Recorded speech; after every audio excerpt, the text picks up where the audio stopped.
As part of creating our own apps, we have a couple more small topics in order to cover, and then we'll be able to package our app successfully and submit it to our Splunk based portal where it goes for an approval. Once reviewed, your app will be published and you'll get a chance to go for 50 GB of license, which is free of cost for a developer, and you can use this in order to create more apps, learn more about Splunk, and you can explore with 50 GB of data a lot more.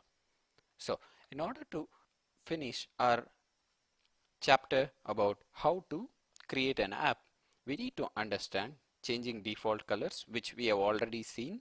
Changing the default colors in our default.xml makes our complete UI look different.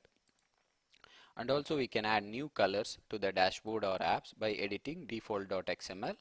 And we'll now see where we can place our static contents like CSS and JavaScript, including images and HTML, in our apps directory. And finally we'll see how to package an app and submit the app to Splunk base. So the first step here is, let's see where we can place our CSS, JavaScript, image files and HTML files, the static contents of your application inside your app. For this example, we'll be considering the search app, which is the default. Let us get into OPT Splunk. This is our Splunk home, etc apps, then followed by your custom created app. But here we'll be, in order to understand JavaScript and CSS location, we'll be using the search app. So under your app, go to search, and there will be a folder called app server. So this is where all your static content goes. Bin, in case if you have any executables like scripts, bash script or batch, even exe files, DLL files, all this can be inputted under bin.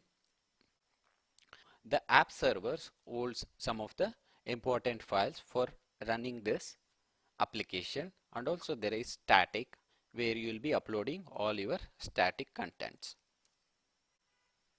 that is your image files. So here under static you can upload your app icon, which is displayed as part of your search and reporting. One is this icon, the second one is on the launcher screen, which you will be able to see. You will be able to see your app icon. This is one icon, and the second icon is part of your app menu, that is right next to your home button. So this is the app icon. So in this static folder you will be able to place these icons, which are of specific sizes. Once you understand the app icons, let us see where we can place the other static elements. For that you need to go under app server. Under app server, go to static.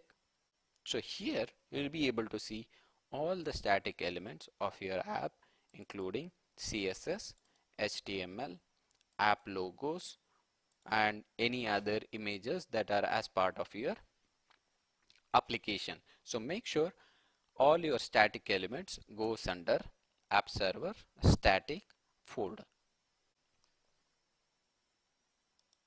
The next step is packaging of your application.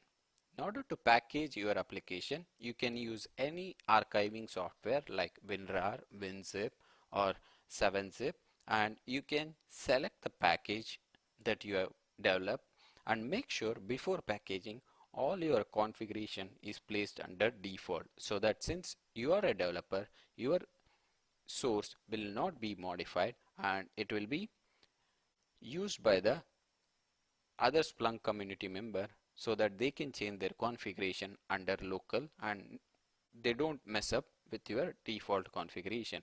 You can package this app so that all the files are placed under your default location, and then you can zip it or archive it with any of the archiving software.